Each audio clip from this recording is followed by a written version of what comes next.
Welcome back, ladies and gentlemen. Week 13 talk show. You got JJ, you got the commish. Jack, this is the last week we have coming up of the regular season. I'm crying in the hood right now. I can't believe this is one of the last talk shows we'll have in the season, but we got a lot to look forward to. So we're going to break it all down the best we can. I'm so down bad. What a remarkable season coming to an end. We only have 4 guys that have clinched a playoff spot with 1 week to play. It is the most exciting time of the year. Let's get right into it, buddy. Taking a look at our Week 13 scoreboard, some important results, playoff seeding, playoff hopes and dreams. Let's take a look, Huddy. Lead us off. I'll lead you off. So with playoffs coming around, it's time to put up or shut up, Jack. And you know this better than anyone. And I'm feeling pretty good about my 193-point performance. Light off the fireworks, get the parade started already. I'm calling it, man. I feel really good about this team right now. You had Nico with a clean 34, CeeDee Lamb showing out, Laporta with a beautiful 29 points. Started Jake Browning this week. I knew he was going to pop off. I looked into the glass ball and saw that he was going to put up 22 and a half points to more than double Nick Perrone's score. Yeah, this one was embarrassing. You beat him by over 100. It's the second time that's happened this season. And not to mention that you have Justin Jefferson, who comes back this week. I don't know how you did it. You made some crazy moves, my friend, but congratulations. Because I'm scared and I hope to not play you anymore. Listen, man, I overtook you. I stole the 3 seed from you this week. So I think we all saw that coming. At least I did. But yeah, congrats, dude. That's crazy. 193. I think, is that the highest point total this season? I didn't check. It's either first or second from that shootout between Mueller and Sue way back in like week 5 or 6. But yeah, Nico Collins to the moon. We saw Tank Dell unfortunately go down with injury, which means Nico is number 1 and number 2 in Houston, which is already a pass-heavy offense. So, yeah, your team's looking very dangerous at the right time. That's going to be key to my Cinderella run here for everything I'm hoping for. But Jack, it looks like you got a little bit of a different story here, man. I mean, I know you got some injuries, but this is tough. Yeah, so the team ain't do so hot this week. Murray, great game. He's got a good team. I think he's got a pretty good shot at the playoffs, but my boys did not get it done. Amon-Ra only had 13, which, I mean, it's not terrible, but the rest of my team really sucked. Justin Herbert had like 7 points. T. Higgins had like 6. I started Dameon Pierce this week, and he was low-key one of my better players. He scored a touchdown. Dallas D got me -3. My kicker missed a field goal. It was just, still hanging on to that. My team's gearing up for the playoffs. They're not really trying right now. We get Ken Walker, hopefully back this week, but if not, he'll be back the week after. Hopefully this was a T. Higgins reset game, and we get Jordan Addison back from the bye. So I'm still hopeful that we can make some magic happen in the playoffs, but yeah, I can't say we're looking that hot right now. Listen, you're holding on to the 4 seed. Like you said, you're resting your guys. You're an experienced manager. You've been in this position before, and you know what the team takes. Gotta let them watch some Netflix before they suit up for the playoffs. Yeah, we're just focusing on film. We're learning right now. But I am pretty much locked into that 4th seed, so we will have home field advantage in the first round of the playoffs, which is, I guess it's a successful season. I love that. That's huge. I've seen some leagues that do home field advantage in fantasy football where the home team gets like 1 singular point added to their score, which usually won't make that big a difference, but sometimes it could be important. I was going through the league manager tools and saw that option at the beginning of the season, and I just thought if I were on the side of like losing to a home field advantage by 1 point, I would be pissed. Yeah, I'd shoot myself. Exactly. So I was just like, it's not We're not ready for that. you know. But regardless, moving on, we see Scott with a much needed win, avoids elimination against Shuby, who would have pretty much locked himself into the playoffs with a W, remaining anyone's last two spots. Shuby, a very disappointing week. His trade acquisitions did not quite perform, and we know he was without Saquon on the bye week, but I don't think that would have helped too much. Scott with a very clear, convincing win here. Giving him a chance to get in the playoffs here. Devon Achane comes back with a huge 2-touchdown performance. Zach Moss, just, for personal reasons, I'd like to just point out that he only had 7.7 points. Not the trade that he was looking for, but he still pulls it out and gives him a chance to beat Murray this week and maybe slide in. So we'll see. And another player that Scott acquired in that deal was Marquise Brown, who in 3 of his last 4 games has a combined 3 targets. Yep. Wow. So, you traded JT for basically nothing. As much as I didn't hate Moss, he had a bad game. I know he got a little banged up, but still. And you're lucky you squeaked this one out, kid. Imagine I almost gave him Pacheco. What could have been? Thank God you did. Boy, Pacheco looks awesome. I feel really good. They don't really use McKinnon anymore. He's been their receiving back as well. He looks really, really good. That Pacheco runs through the defense like they owe him money. Like he's just an aggressive guy. I love him, dude. I love to watch he's him fun play. to watch. He is. Rutgers alum, baby. Come on. Moving Speaking on. Of good Speaking of good performances. Whew. What we got here? Craziness. I mean, Debo, 3 touchdowns? 3 touchdowns on only 6 touches. Crazy. I mean, this team's got a lot of good players. All these team is feast or famine. I think Derrick Henry is a perfect example of that. You got a guy who's going to give you a performance like that, but if they're a pass-heavy offense on the day, like he's not going to give you anything. But he's got a couple good guys. Debo, Mike Evans just got his 10th 1,000-yard season in a row. He did, extending his own record. Very big accomplishment. Congratulations to him. As Ollie gets a giant win over Tyler, who a little scary. He's still 11-2. He's got that 1 seed locked up, but Mostert trending down big time. Tank Dell now out for the season. We saw Brian Robinson Jr. get hurt as well. When you look at these 3, we got DK, Hurts, and McCaffrey here. That's like all of his points this week. It's like almost every single point. So that's a tough look. Playoffs, we'll see. Anything can happen. He's vulnerable. I'll say it. DK's his best wide receiver. He's got Christian Watson and Drake London. Those are his other guys at that position. So I don't know. I don't think it's as clear cut as we would have thought in previous weeks. So I'm coming for you, Tyler. Yeah, no, I think he's still okay. He had TJ Hawkinson on bye this week, which is a 20-point swing to Cade Otton, who put up a goose egg for him.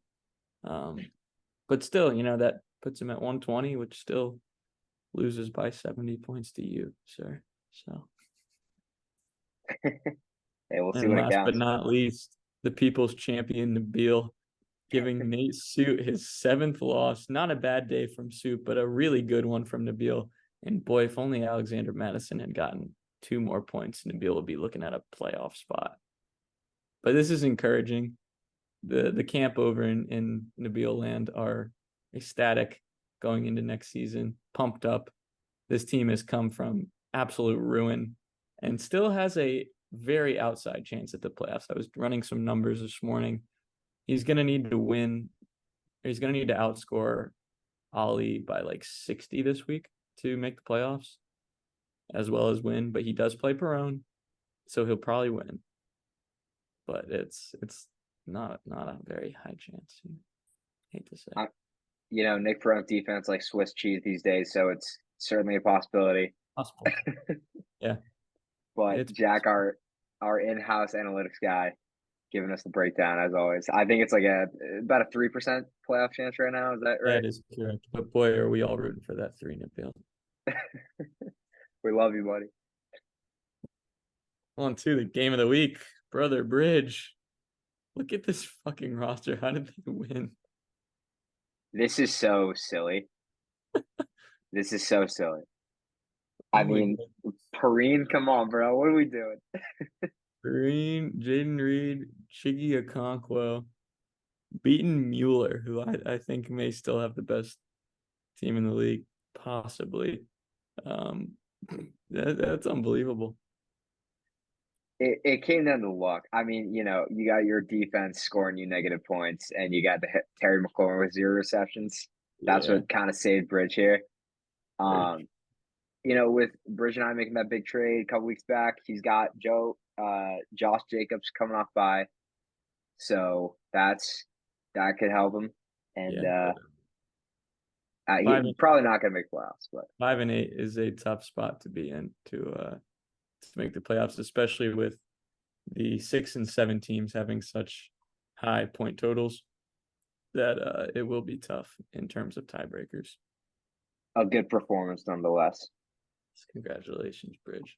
All right, standings. Let's take a live look. We got Tyler locked in at the 1, Mueller locked in at the 2, Huddy pretty locked into that 3, and me locked into that 4. But the 5 and 6 are pretty much anyone's to grab. This is exciting. I cannot wait for this week of fantasy football. We'll break down who's facing who this later on, but from ESPN's idea, it looks like James and Ollie have the best chance, with probably Shuby third. But the fact that we only have one player eliminated in week 13 is kind of ridiculous. I feel like it's usually not the case. So this is quality football here. What fantasy's all about. What a season it's been. What's up, guys? Addies. Thank you. Commissioner, not much to report on this week. I think everyone's kind of gearing up for the big dance. I will have a comprehensive report next week. Don't you worry. But we got 6 guys gunning for the playoffs. It's time, gentlemen. This is the week that boys become men. Losers get eliminated. Your entire lives have prepared you for this moment. Trade deadline, I've pushed up to a week from tomorrow. So I think that is the day the playoffs start. No trade in the playoffs. You're locked in at that point. I've let this trade deadline stagger on for long enough, honestly. Yeah, but this is it's game time. That's all there is to say. All right. Oh yeah. Scott just texted, let me into the meeting. Perfect timing. Unbelievable. He's been waiting for like 5 minutes, but that's fine. Ladies and gentlemen, you know him, you love him, and maybe hate him. We have our internal consultant, the one, the only, Scott Duncan, joining us on the call, here to break down the rankings. Can y'all hear me? Yes, sir. Welcome What's up, back to the guys? show, my friend. Good to see Dang. you. Scott, welcome back. We are so happy to have you here. We're live and we're ready to go right into your ranking. So I hope you are ready to get into it with us. Oh, yeah. Oh, we are ready, dude. We are so ready. Good to hear. Scott, how are we feeling? 1 week left in the fantasy football season. Yeah, we got some fireworks. Let's just say I have about like $300 worth of side bets riding on this weekend. I think Murray and I are potentially about to drop a 50 bomb because he and I play head to head. Yeah, this is awesome. I don't know if you guys touched on like the playoff, I guess, like for the guys that are struggling, like who's going to get those final 2 spots. But I've looked at it inside and out. So if you guys want me to explain. Yeah, we've touched a little bit on the analysis. Tell us your thoughts. Yeah. So currently I've never seen this in any fantasy league before, but somehow I believe 1, 2, 3, 4, 5, 7 guys are in playoff contention. None of them are confirmed. We got some guys like myself and Nabil and Bridge that are 5-8. We got some scenarios. So if you are 5-8 like myself, you need to win and you need 2 people to lose. So Nate Suit, who's on a 6-game losing streak right now, needs to lose. Ryan, who plays Tyler, needs to lose. Or Ali, who plays Hudson, needs to lose. So yeah, you need 2 of those 3 that need to lose. So for me, if I want to make the playoffs, I got to take care of business with Murray, and then yeah, Hudson, do your thing, man. Same with you, Tyler. Take care of business for me. I got you, bro. I'll get you in, Scott. I'll Let's do my part. go. Bang. We love to hear it. And Scott, for you especially, the balance really lies in your own hands this week because you will almost certainly have the points for tiebreaker. Yeah, over I know. just That's about why I'm everybody in the hyped. league. We got the tiebreaker. So actually last year I got bounced out of the playoffs to Nabil because I think he had points 4 on me, but this year it's me. So I would love to sneak into the playoffs. I think we got a lot of fans rooting for you, Scott. So Yeah. A lot against really too. hoping. Definitely going both ways there. You versus Murray is the type of fantasy matchup that we strive for. The schedule makers really did their thing with that one early on. That was a great move by the commissioner. This will be fantastic. I'm so excited for When the I wrote shit up talk this, and all of it. oh yeah, when I wrote up the script for this season and I saw that match in week 14, I was like, oh boy, we got something on our hands here. We had to But- spice things up by trading away Tony Pollard for a chain because the chain was on Murray's team. A lot of trash talk there as well. I'm sure there's a little board bet on those 2 guys as well. Oh, you know it. Absolutely. And I'm currently winning that bet. Jesus. All right, let's get into the Nevertheless, rankings. Let's Yeah. get into Scotty Dunks. All right. Top Bang. So we're at the point of the year where we're no longer doing a top 10. We're gonna do a top 8. Just because I see that fit. All right. So number 8, we got the Dolphins. And Dolphins at 8, you'll be very shocked at the team I have at number 7. Dolphins are like the Cowboys. They just can't beat a team that's above 500. They got a top 3 MVP player on their team with Tyreek Hill. I think he's going to break the record. I think the difference between I guess this year's team and last year's team is that Tua didn't get concussed like 12 times. So assuming he stays healthy, we'll see what they actually look like in the postseason. I did say in the beginning of the year that the Dolphins or the Bills, one or the other, was going to miss the playoffs. And I'm staying consistent. I think the Bills are not going to make it. Yeah, I mean, got to see the Dolphins get a bigger win against like a stronger opponent, but I think they'll have a chance to do so. We got Philadelphia at number 7. And Wow. there's I could go on Love for it. an hour about this, but let me just do like some 5 like I guess second to minute recap on what transpired. So for the last few months, I've been berated. So when I came home, because I went to the NFC Championship our senior year, I get back in my dorm, and for like an hour and a half straight, I just locked myself in, like drowning my sorrows. Murray, Ali, and KV, our friend KV, are just kicking my door with like full force, just like screaming banter like on the top of their lungs, and I really got the brunt of getting memed on for hyping up that game so much, and it ended tragically. I got booed out of Philly. True story.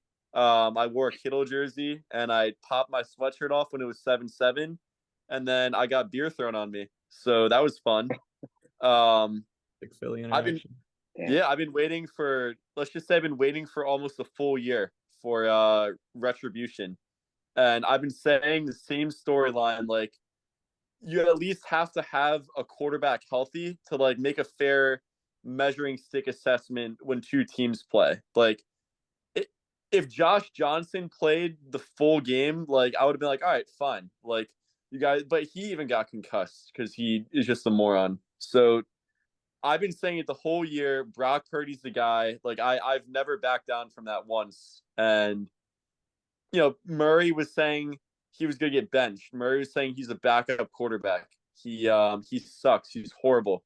And even to be like, even through like all of his fantastic like stats, he's had like only 3, I would argue 2 bad games in his whole career. Um, even through thick and thin, I've still stayed consistent. And it's gotten to the point where at the beginning of the game in Philadelphia, Murray was spamming memes saying like Brock Purdy, if he like shook his leg, a turd would fall out because he's scared shitless. Like saying he's scared. He looks like he's shaky. Hassan Reddick's gonna beat him up again. And I knew we were gonna win the game immediately after I saw we got 2 stops, and I knew that was wraps. You got to put a team. If you're playing us, you got to put us away. That's like the only way to beat us. And my reasoning for putting Philly at 7 is the fact that this is a team that has looked shaky all year. And while they've been toughing out wins, the Vikings last year, the 2022 Vikings, while the quality of opponents they beat weren't as high, they won a lot of games by 1 score. And what happened? They were 1 and done in the playoffs. They lost to the New York Giants at home. I'm not saying Philly might lose to like the Falcons. It could happen. Anything could happen in the NFL. But what I am saying is that this team has lived on a cliff the entire year. They beat the Patriots, Hudson, your team, by a touchdown. I mean, they lost to the Jets of all teams, even though some other teams lost to them. They barely beat the Commanders twice. It took OT to beat the Commanders. And I get it's a division matchup, but it's like they beat Josh Allen because Josh Allen missed a wide open like Gabe Davis throw that he never misses like any other time. They beat the Chiefs. Beat the Vikings by 6. Yeah, they beat the Vikings by 6. They beat the Chiefs by a touchdown that Marcus Valdes-Scantling just dropped. Flat out just dropped. He was in the end zone. At some point, like I get that like if you're winning like so many games in a row, it's not luck, but luck plays a factor. And the reason why I knew the Niners were going to kill the brakes off the Eagles is because when they played the Cowboys, that was the measuring stick. I'm like, all right, if they beat the brakes off the Cowboys, then it's game on. And they didn't. The Cowboys, again, like same thing. They beat the Cowboys. Dak, if you recall, he stepped out of bounds, like going for 2. Then he threw it to that rookie tight end, and his knee fell on the 1-yard line instead of like the end zone on like a slant route. And that game could have easily gone the other way as well. So the fact that we played the same team and we won by like 35 and they won by like a very close 1-score game, I just knew it wasn't going to be close. I think Philly, while they are a good team, they've made it far. I would like to review their championship run last year, like I said this entire time, and I would like to see them do it again without some fluke injury happening, some weird like magical ref ball situation, like a controversial call. I just want to see them flat out win without this like 1-score game bullshit where people are debating it for grabs. Welcome back. All right. Scott, resume on your rant on the Eagles, my friend. All right. So back to me saying like they won all of their games by 1 score. Who the Eagles play in the playoffs? They played the Giants, the Niners without a quarterback, and then I mean they went into the Super Bowl. So I mean I'm not going to say they got a free ticket, but I don't think that's the hardest run of all time. However, the Eagles last year were a much different team than this year, and I think they look worse. So all I'm saying is that like this team's record does not reflect, I guess, how well they've played, but they're a talented team. I don't respect teams that use, I don't want to say luck, but I don't respect teams that play on the edge. That's not teams I look for going deep in the postseason. But yeah, Eagles at 7. At 6, we got the Jags. And this is a team where Trevor's bounced back. Their offense had like a very rough time. Christian Kirk is out for a bit, I believe. He's out until they would make the Super Bowl if they were to make it that far. Yeah. So when I made these rankings, unfortunately, I didn't even know he was injured at the time. But I don't really know if Christian Kirk tips the scale. I love Ridley. I think they got to start throwing to the man finally. Still got Zay Jones. I mean, the defense is actually really good. They got a Josh Allen on their team, who's a great pass rusher. Dude's electric. I mean, this team is still holding down the AFC South. I mean, we'll see where they land, but I think they're a solid team. They haven't played the Eagles, so they played the Niners though, so that's why they're far apart. But yeah, I mean, there's not really much else to say about them. I mean, they're a top seed in the AFC, tough, I guess, tough opponents. I mean, yeah, that's pretty much all I have for them. The Cowboys. This was my NFC East winning pick to start the year. I use the Cowboys as a measuring stick for the Eagles, as I said earlier, and this is going to be a real, like, very interesting end of the year. The Cowboys and Eagles are battling it out. If the Cowboys win, then the Niners have the 1 seed. Niners' schedule is not easy though. They play the Ravens. The Lions have a very easy schedule, and yeah, I mean the Cowboys have their own little gauntlet as well. This team is playing at a level that is much different than the beginning of the year. I think they had their wake up call, which was playing that first. Every team's wake up call is playing the Niners. The Jags are playing good. Cowboys are playing. Maybe the Eagles will play good now that we beat the brakes off them. Dak is playing. I hate to say it, like an MVP. I thought that sentence would never exist, Dak and the word MVP, but here we are. I mean, look at his numbers. Numbers don't lie. I mean, he's playing tomato can teams that are like under 500, but I mean, it's not easy to do what he's doing. I'm going to give them the win, the nod against Philly. And for that reasoning, I have them above Philly. At number 4, we have the Chiefs. And again, I made this before they lost to Green Bay. So I kind of hate these rankings a bit. This is still a team that I think is going to magically throw everything together right when the postseason starts. I think they could flip the switch. Something's going to happen to this team, and it's just a matter of when, in my opinion.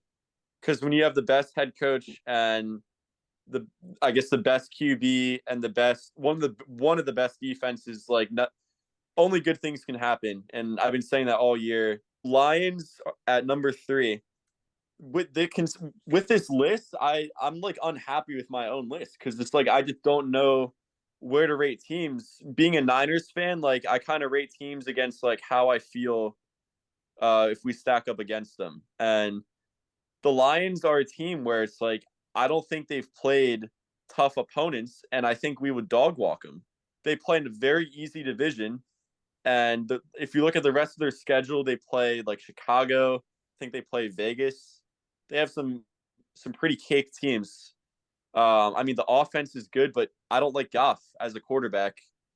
I mean, you can say it's for any quarterback, but when Goff doesn't have like every little thing perfectly, like perfect pocket, no pressure, he's probably one of the best QBs in the NFL. But whenever the pass rush starts to get to him, we saw that with the Packers.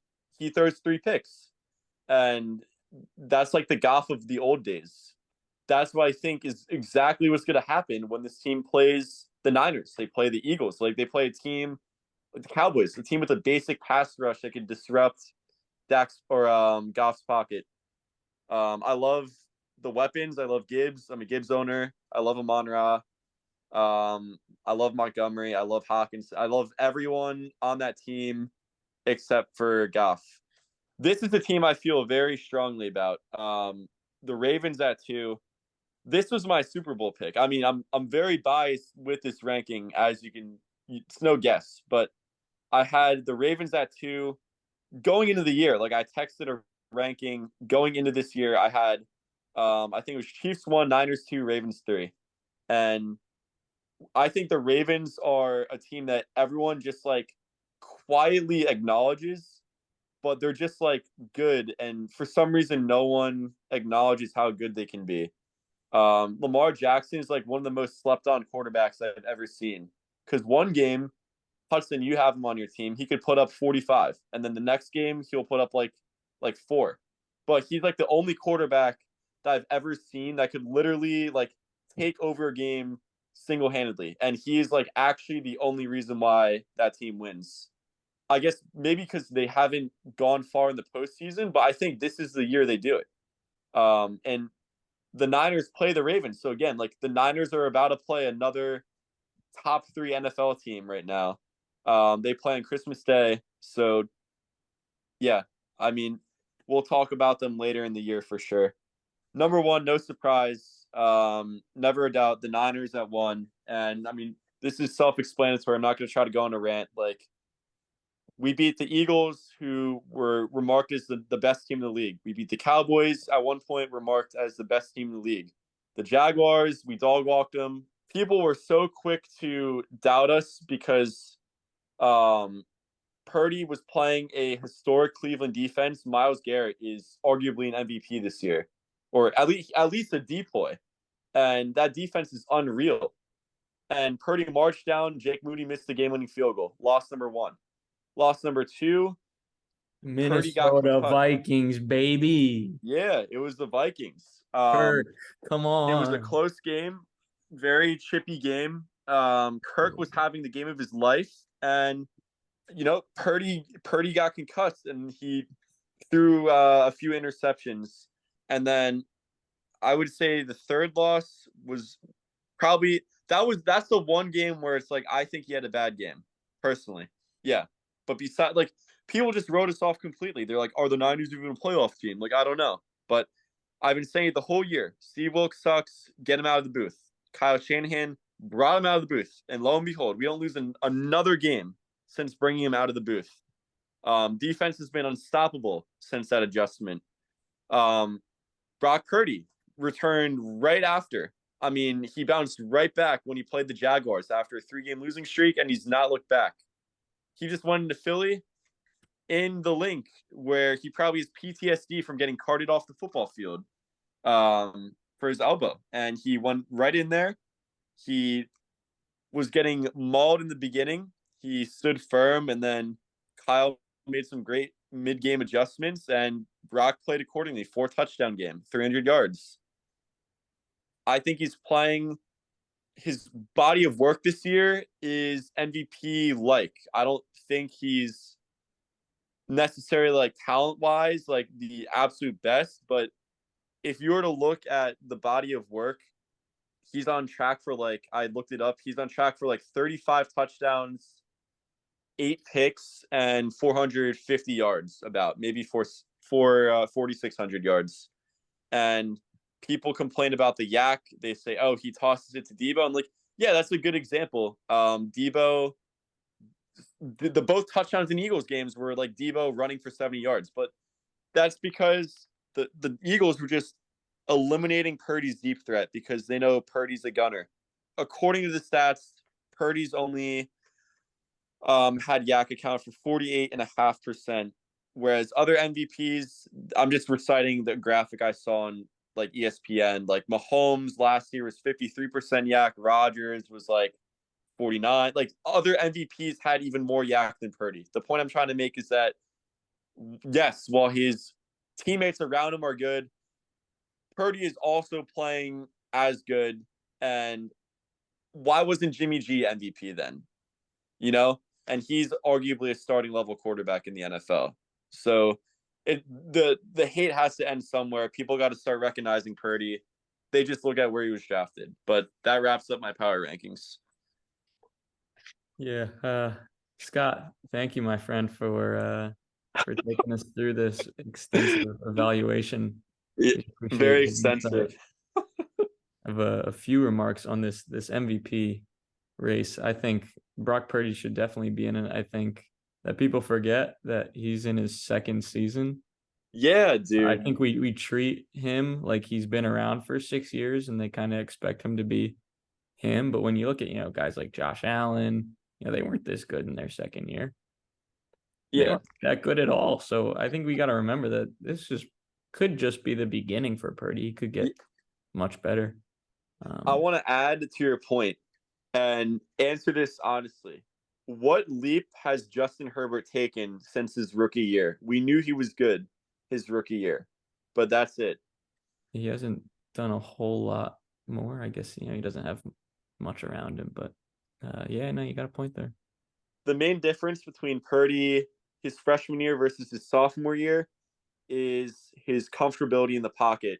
A lot of times Purdy would try to like it's a rookie quarterback thing. They roll out outside the pocket. This time he steps up into the pocket. He climbs it. Yeah, like little things that quarterbacks pick up as they progress. I think Purdy's improved, and people take that and they overlook it for whatever reason. On that, I would also like to say that one, I think that if Kirk Cousins had not torn his Achilles and the Vikings were sitting at 8-4, like they MVP. should be, I think he would honestly be the favorite. You look at his I agree. numbers; he's still top 10 in touchdowns and yards, having missed like 5 or 6 games now, 5 games I think, which is nuts. I think it's a very down year for quarterbacks as a whole, and I think if we're gonna see a non QB win MVP, someone like Tyreek Hill, I think this is probably the year. Since Yep. another Viking did it in Adrian Peterson.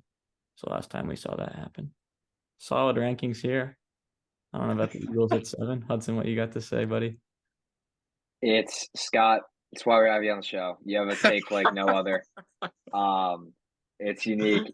Listen, I like the rankings. I think your top 5 are great. I don't know if you watched Monday Night Football last night. I don't know if the Jags are up there at 6, especially with Lawrence hurt now. But other than that, I would personally put the Eagles at 3 or 4. But I think your points were solid. Yeah, I love it. Yeah, kudos to you being a Niners fan. I think they are certainly number 1 after ass blasting the Eagles. Yeah, I mean, hey, look for Christmas Day. That's the next test. But yeah. All right. Moving on, QB list. Again, the list is kind of settling in as we near the back echelon of the season. The Dogs see another addition. This tier is getting really, really big. There was a down week from a few of these guys, but Dak Prescott jumping up into the Dogs. I finally did it. I really didn't want to, but been undeniably great this season. He is quarterback 3 in fantasy football after putting up nearly 40 points again last week. He has been QB1 over the last 7 or 8 weeks in terms of fantasy production.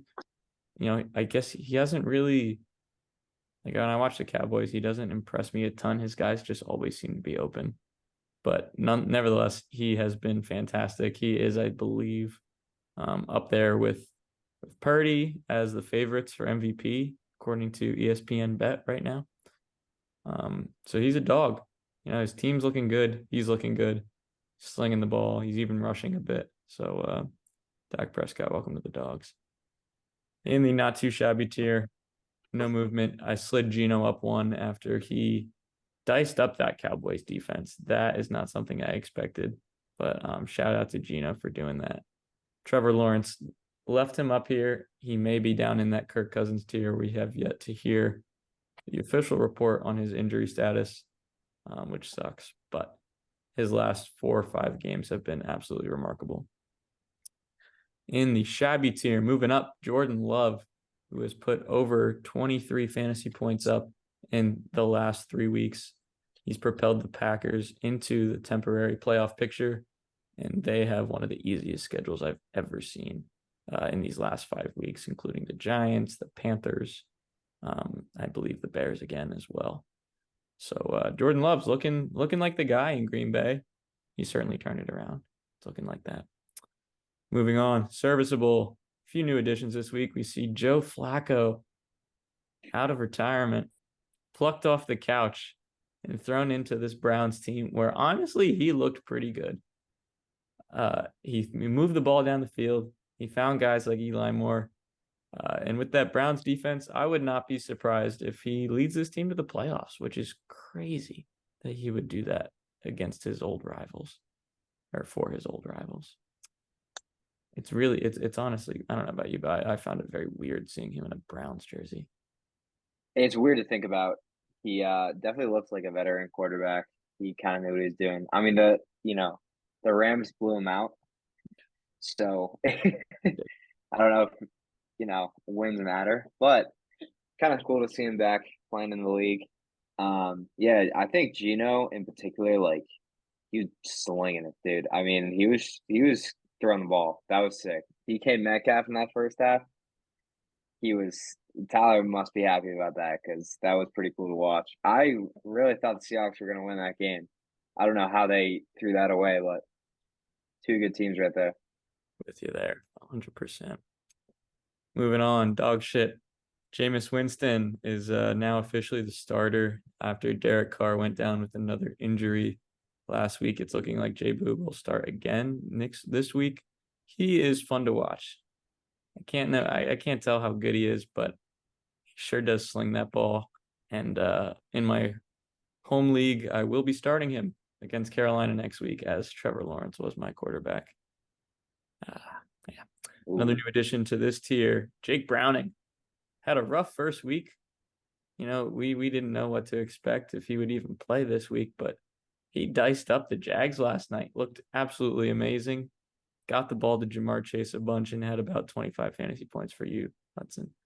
So Jake Browning, welcome to the dog shit tier, which, the dog shit tier is guys that aren't really that bad. It's dog shit might be a little overstatement. I mean, honestly, I think you move him up a couple spots in my personal opinion. He looked pretty good. You put up 34 points. He did. He was. I think the play calls were designed to keep it easy for him. But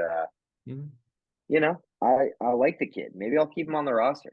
Might as well, right? If you're gunning for a ring, I think it would be really fun to see Jake Browning win a fantasy football ring. Don't you? And all right, moving on to the even shittier tier. Another new addition, CJ Beathard, who filled in for Trevor Lawrence. He didn't look terrible.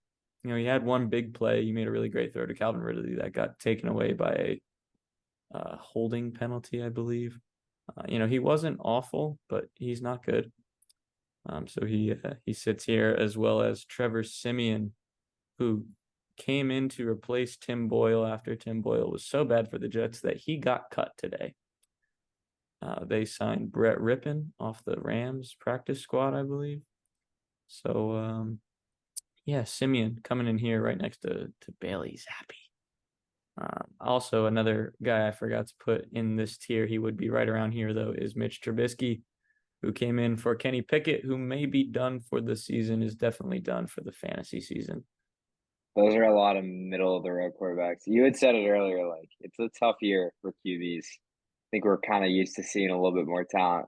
I mean, we got Tommy DeVito, like we got him up there. I feel like the fact that he's that high, it's weird, man. Times are changing, but Zappy was he almost played good.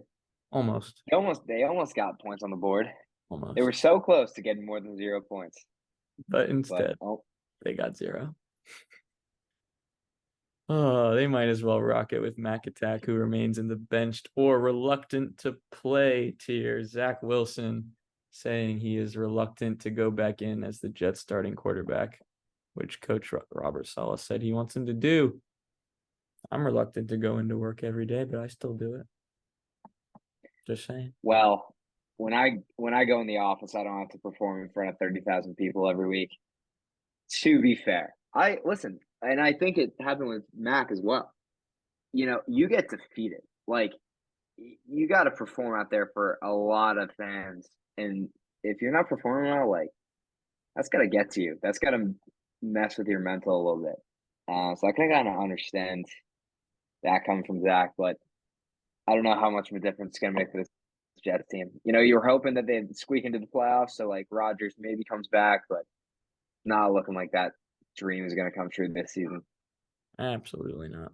And I think that's probably for the best. All right, on to the waiver wire report. The person who I stupidly dropped this week to pick up Rashid Shaheed, Ramondre Stevenson, goes down with a high ankle sprain. He will miss the rest of the fantasy season. It's a 3-week injury usually. So Ezekiel Elliott is the go-to guy in New England. Take it with a grain of salt. That offense, Huddy knows, is god awful. But if they score points, it will probably be Zeke. So he is worth a fantasy ad for sure. It's hard to realize that he is our best offensive player. Ezekiel Elliott is our best offensive player now. It's so sad. And it's hard to contend with that as a fan. I'm sorry. Locks of the week brought to you by ESPN Bet. New users can receive $200 in bonus bets after placing a $1 wager, as well as 200 casino spins. Join ESPN Bet today and remember to gamble responsibly. For Oh, yeah. me, I got Seattle plus 12.5 at San Francisco. I'll be honest, none of these lines really jumped out at me this week, but the spread was so big that I think that's the one I'm going to go with. And I'd like to note too that Huddy and I both hit last week. Arizona plus 5.5 and Chargers minus 5.5. Was it? That still I hit. had Chargers. Oh, it hit. I had Chargers -5.5, and I had Colts -1 out of Tennessee in a barn burner of a game, a crazy shootout at the end, going into overtime. What a game that was. Unbelievable. So I'm feeling pretty good after our performance last week. And Jack, give me the Browns -3 playing the Jaguars, Okay. assuming Lawrence will be out. Yes. He will most likely miss this week. It Give me will the be. Browns -3. All right. Yeah, give me Lions -3 against the Bears. I like that too. All right, so you haven't seen this before? No, I have not seen this. It was like 4 or 5. It was probably 5 or 6 weeks ago now, and it's just Michael Irving like making like ranting on national television about like I don't even know what. Just play the clip.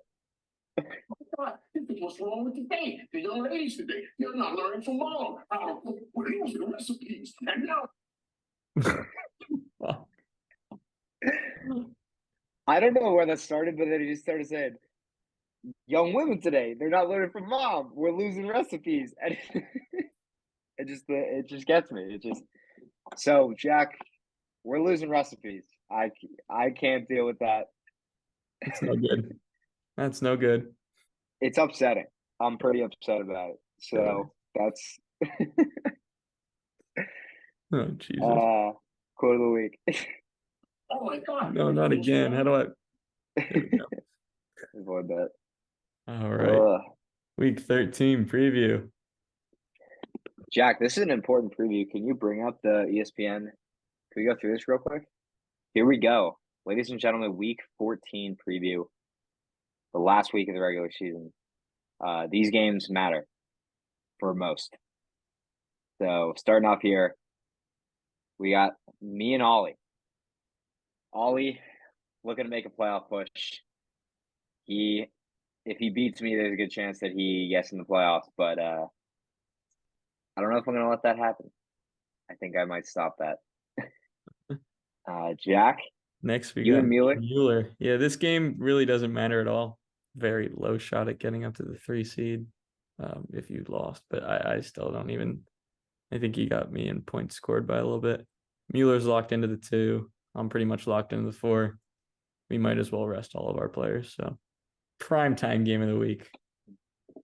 Walk us through it, Hudson. Game of the week. Let's move into the matchup here. This is oh gosh. Oh no.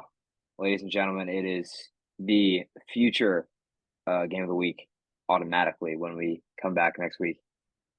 We got Murray, we got Scott. Don't know that their lineups are completely set up yet, but I think it's going to be a close game here. You got playmakers on both sides. It looks like Zay Flowers and Dalton Kincaid probably going to be subbed in for Murray's team. So it looks like you might have a little bit of an edge here. Yes, I agree. I think we'll definitely see Kincaid hop in there, who has been hot as of late. But this game, not only are they the rivals of all rivals, but this game is likely going to determine who makes playoffs. Murray, I think, can clinch with a win. But if Scott pulls this one off, he has a lot of points scored this season and has a legitimate shot if some other guys lose to make the playoffs. So make sure you're keeping a close eye on this matchup as we go into week 14. We got another critical one here. We have Shuby, the Pastronaut, trying to make it in. Probably almost secures it with a win and going up against the behemoth himself, Tyler Burley. So it's a mountain to climb, but Shuby has a chance if he wants to make the playoffs. He does. This will be a tight one. Shuby definitely most likely needs to win to get in, which I think he would if he does win. But Tyler's a formidable opponent, and we'll just have to see what happens. Anything could happen. It's true. As well as this next game, anything can happen. Nabil, we're holding on. Nabil going against Perone. A likely W for him puts him at 6-8, but he does not have a ton of points scored this season. We're going to need to see a Hudson-esque performance. If he somehow puts up like 180 or something, we could definitely see Nabil make the playoffs with a W and some other guys losing. The chances are low, but boy, we're praying for you. A man can dream, and that man is me. I want to see Nabil sneak in more than anyone. Perone playing for the highest draft pick right now. I think he probably has the number 1 overall draft pick secured. He could win 3 straight and probably still have that. Oh, we got so many playoff implications. Suit, Yes. Bridge. If Suit's got to pull it together, man. This fraudulent team needs to perform if they want to make it in. Yeah, formerly 6-0, Nate Suit is now dipped under 500. And if he can't pull out a win against Bridge, his season is over. And Bridge, who's, been playing better lately, he's still got a shot too. You never know. These teams that are 5-8, there will be at least probably 3 teams that end up 6-8, and one of them may go. See who that may be. Oh, Jack, I cannot wait to come back next week to see the 6 teams we got, to break it all down again. It's going to be an exciting ride. So thank you guys for joining us. Stay tuned, get excited. We're going to be bringing you some spicy content as we look forward to the playoffs next week. But Jack, it's been a pleasure. Same to you, my friend. Always a pleasure. Thanks for joining us tonight. What a week. What a season it's been. We'll be coming at you guys next week with some playoff magic. So stay tuned. See you boys next week. Peace.